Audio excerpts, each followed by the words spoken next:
This is the video that changed the course of modern-day history for the people of Venezuela, as Maduro is seen in handcuffs on US soil. How it happened. At approximately 2 a.m. Venezuelan time, U.S. cyber and electronic warfare units disabled the power grid in Greater Caracas. The city was plunged into total darkness, effectively blinding the Venezuelan government's communication and surveillance systems. Simultaneously, over 150 U.S. aircraft, including F-35A, stealth fighters launched coordinated strikes across northern Venezuela.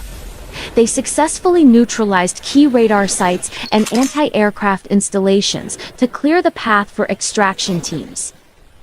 A fleet of specialized helicopters, including MH-60 Blackhawks and MH-47 Chinooks, flew at extremely low altitudes over the Caribbean Sea.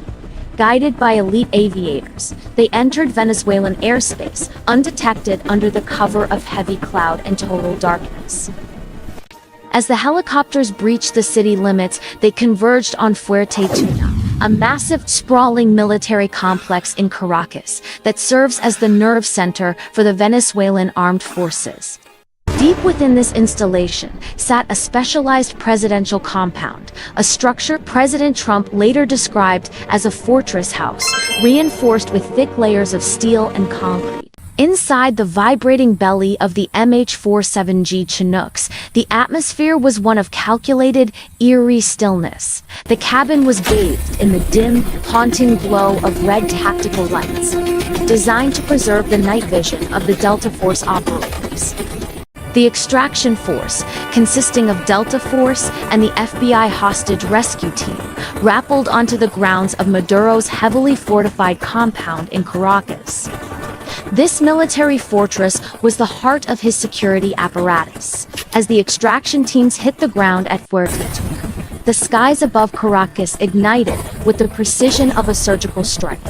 To ensure the Delta Force team wasn't swarmed by the thousands of soldiers stationed in the surrounding military barracks, the U.S. launched a high-intensity suppression of enemy air defenses seed campaign to minimize U.S. casualties and prevent a prolonged shootout in the tight corridors of the compound.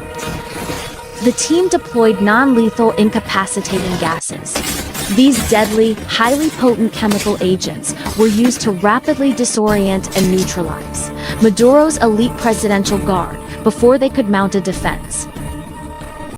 As ground forces moved in, they used massive blowtorches and specialized breaching charges to cut through reinforced steel doors. Witnesses reported at least 7 major explosions echoing through the city as the outer defenses were punctured. Maduro and his wife, Cilia Flores, attempted to reach a reinforced safe room made of solid steel.